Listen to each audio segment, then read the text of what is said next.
Hey guys, it's me, XDickX here, and I am back for the Pennzoil Cup Series Season 2 after about a month break for technical issues.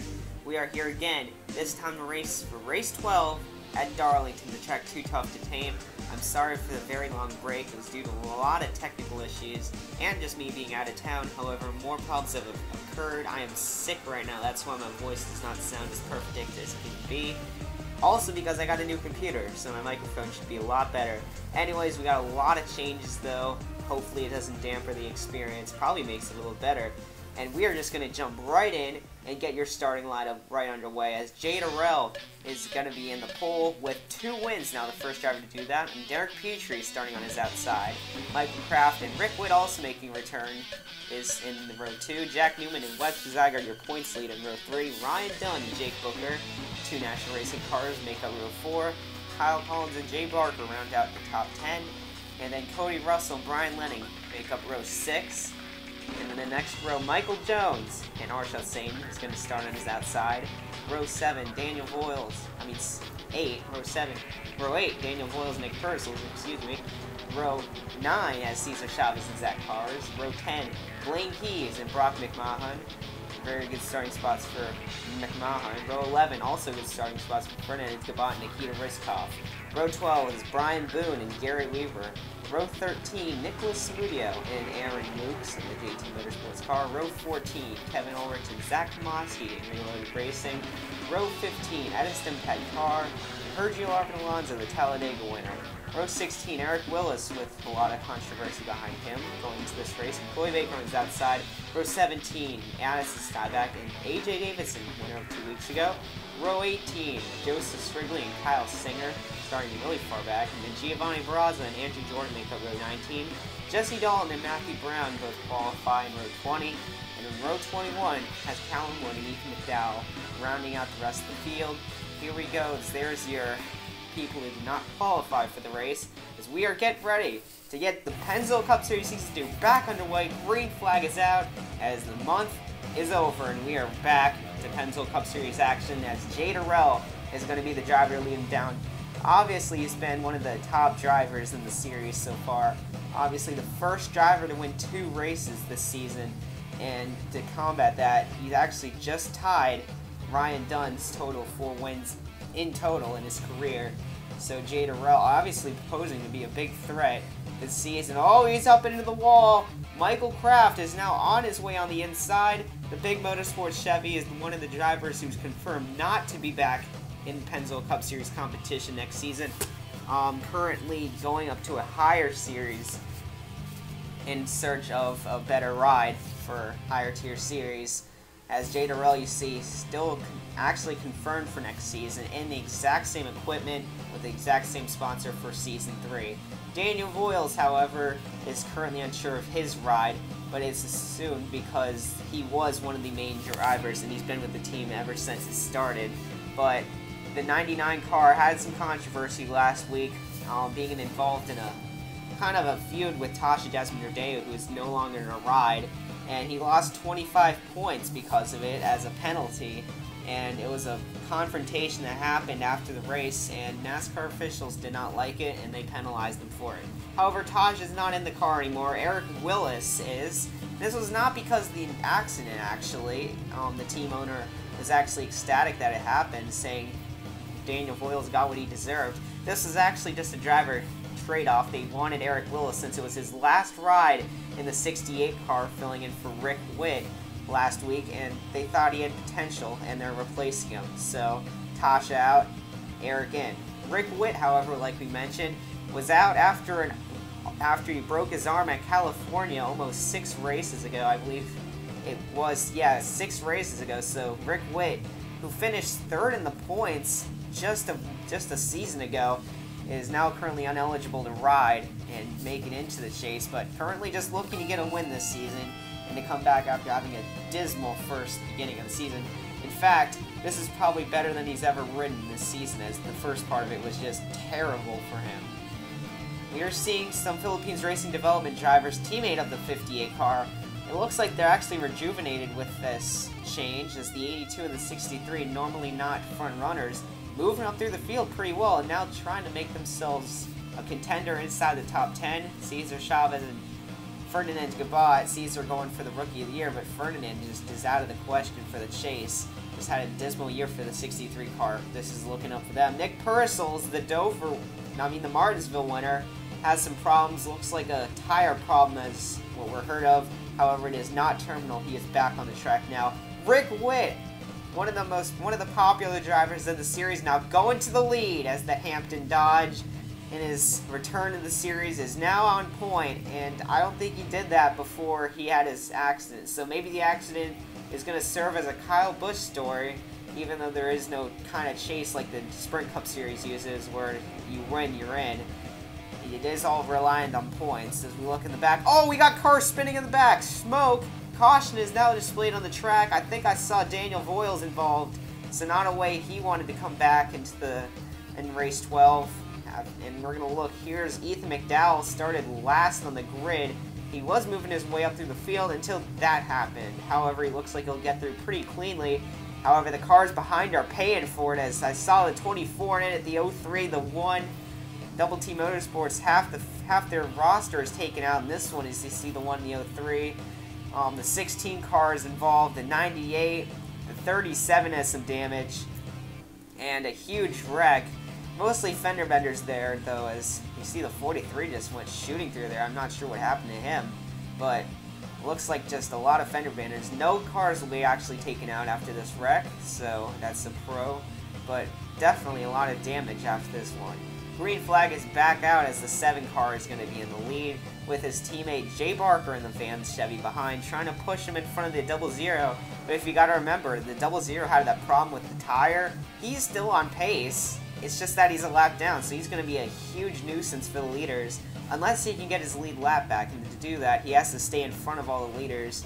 Obviously, that is a very hard task to do. You see the 7 car easily going underneath them, as passing at this track is rather difficult. Maybe not as difficult as we saw at like Hillside last year, but definitely difficult, as there is only 2 lines to pass at this track. There is absolutely no 3-wide racing to be had here. It's virtually undoable, unless you want to get in a wreck, of course. Moving into 3rd place goes Kyle Collins in the 83 car. This track actually is a new one on the roster for the Pennzoil Cup Series. Darlington was not raced last season and is one of the few tracks that are actually new to the roster, so everyone is currently in the dark on how to run this track. Only a little practice time earlier this week were they able to get a hang of this track, and obviously being the Lady in Black, it is a very hard track to master. However, one of the cars mastering it is the 21 of Matthew Brown, and Brown surprisingly having a very good season after starting it so poorly. I believe he missed like the first 3 races, and he's climbing through the points right now, and he might even make the chase for the Sprint Cup. I mean, I don't even know, but that Freightliner Ford Mustang, it's one of the development manufacturers, currently doing very well. Another driver who's, oh, we got a spinner in front. That's Cesar Chavez having a really good day, and oh, he just got tagged by the 11 car. One of your front runners for most of the race is now probably in smoke. The 92 car involved. Oh, and someone's over. That's the 81 car. I don't know how that happened. The 04 car you see back behind is slow as well. And look at all the cars. You see the 78 in pit row. Not sure how that happened. But you see 4 cars just down on the front stretch. You see, oh, the 81 and the 11 were like duking it out, trying to get to the bottom, and both of them had a quarrel. But the 81, you see, oh, I don't know what happened there. Was the 25 just like looking somewhere? I don't know what happened there. Look through the window. I mean, come on.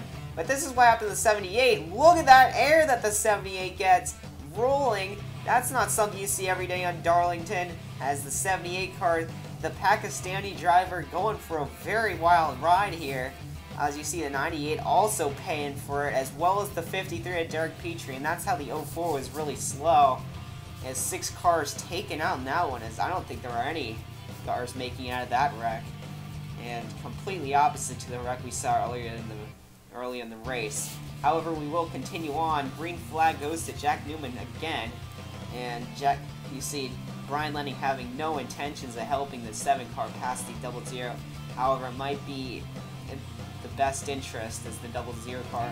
Despite having no damage at all, it doesn't seem to move as quick as the number 7 car. That 7 has been quick all day, and I also mentioned the other 2 cars that were quick, but the one I pointed out, this 21 car, where did he start? Like 39th or 40th? Somewhere in the back, but that Freightliner Ford has managed to make his way up to the front.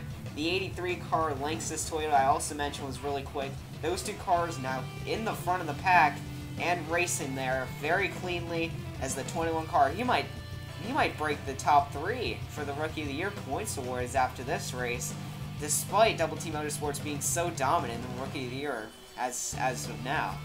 63 car we see actually had a pretty good start to the race. However, after losing Caesar at his side, he's actually started to become a nuisance and his car started to deteriorate. You see all the cars just held up behind him. He is not as fast as he was at the beginning of the race.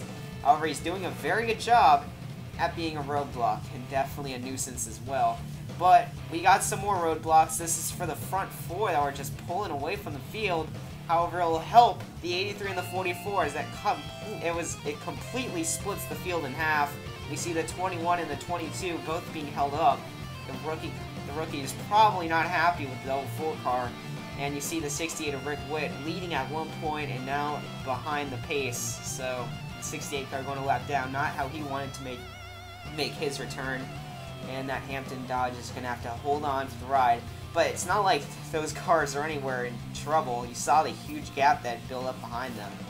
And more cars that are just off the pace and just not doing anything. I mean, sure, we haven't raced at this track, but I would think that these 4 cars would be doing very well. The 70, the 23, the 99, and the 77. Very, very pro drivers in the sport, and all I think are inside the top 20 in points. We got a car in the... Oh, and a huge, massive pile-up. I saw Jay Durrell involved. Jake Booker, your season champion of Season 1. And then that one's going to take out a couple of drivers. I could barely see who was in it, but that was just a huge stack-up. Oh, and we have the 04 driving right into the 68, puts him in the wall. The 7, an innocent bystander in it. And oh man, that was the 5, just driving right into the 04, nowhere to go. I talked about how 3 wide was a dangerous situation. We saw it earlier with the 78, and that was just the 5 being in the middle of the track in a 3 wide situation where with nowhere to go. You see, oh my god, and that's a bad enough hit to flip him over. And we see the 43 car in his rearview mirror. You see he gets hit by the 10 car, by the 52.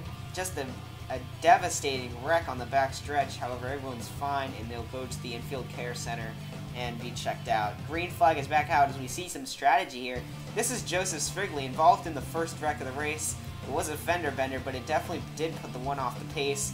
However, staying out on the track is going to be his strategy call, as he's going to try to see if he can make it big, being at the front of the field with this beaten car. But you see the 83 and the 44 are just running away, going to easily go underneath them.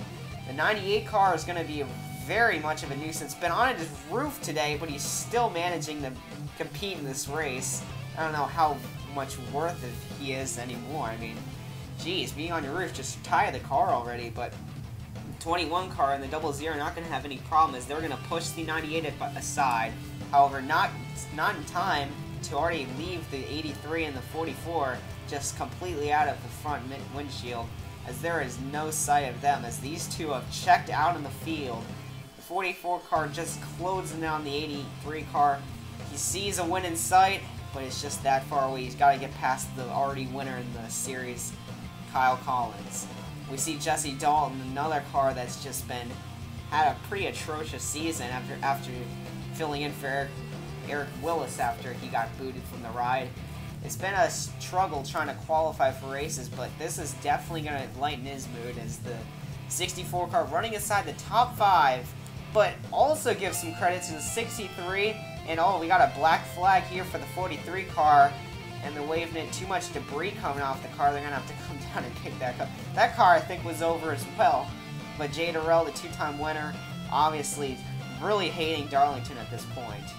Oh, we got a car. There's the 23 in the wall. Caution flag is out, and we're getting reports. Flat tire of the 23 car. That might have been some debris. The the debris probably cut the tire of the 23, and he's going to smash into the outside wall. An already terrible day for the 23 car, now gone worse. And this is going to set up the field for a shootout. We only have a certain number of laps left. You see the 23 car, his tire lets down, and he tries to pull to the bottom, but Keys is there. A little bit of an aggressive move, but trying to get out of the way, I guess, was... He had right intentions, but was at the wrong time. We have Kyle Collins now leading the field. You see everyone bunched up in one single line. That indicates under 10 laps to go with a 5-lap shootout. Who can make it by? Ethan McDowell looking at his first win. Same with Ferdinand Gabay. Ferdinand also confirmed not to be back next season in the 63 car, only as an advisor for the team. The 21 car looking to get a win. And Jay Barker looking at another win to his win that he got at Bristol. Anyways, the 83, though, is not letting anyone catch him. He is pulling away now from the field. That 83 car trying to get his first win of the season. Not first win of his career, though. You see Jay Barker now getting by the 44, the 21, and the 63. The back markers have been moved aside, and the 2 car is now stepping up to the plate. The Vans Chevy has now got 1 lap to run down the 83. A white flag is in the air as we're going to follow him all the way around the track. Turn 1, the 83 car is going to still remain, I believe that's a 1 car length lead. That's as close as the 83 is letting him get, though, as the 83 is pulling away. You see, but generally those 2 cars are pulling away from the rest of the field. Look at the gap they're opening up on Jesse Dalton in the 64 car. Still a great run for him, though. Out of turn 4, does not look like the 2 is going to have enough.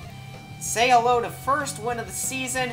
Kyle Collins will take the checkered flag, with Jay Barker coming in a close second. Definitely will be helpful for his points bid, as he was pretty far behind the cut line as it stands. So Kyle Collins will get his first win of the season, and Jay Barker some definitely needed points. Jesse Dalton, what a race for that 64 car. Every time he shows up to the track, it's a good race for him, except for when he gets wrecked out. Brian Lenning pretty much out of nowhere gets 4th. And Daniel Voiles, look at that. Just so many cars take out in front of him, he'll move himself up to 6th. What a redeeming race for him after Pocono.